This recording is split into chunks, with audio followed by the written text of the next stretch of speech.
That's our little hawk buddy. I noticed him up there. It's about 9 a.m.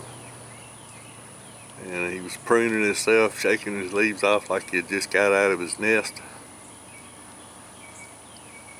And I've zoomed my camera as far as I can, but trust me, he's less than 100 yards away, standing proud. He looks like, from here, he looks like he's at least over a foot anyway. And I'm pretty sure that's a red-tailed hawk. We had a pair of them around here when I first moved in. See him pruning himself?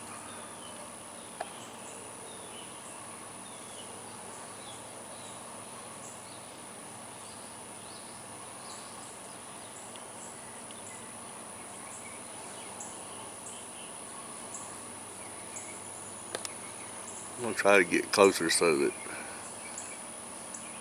I can get better zoomed in.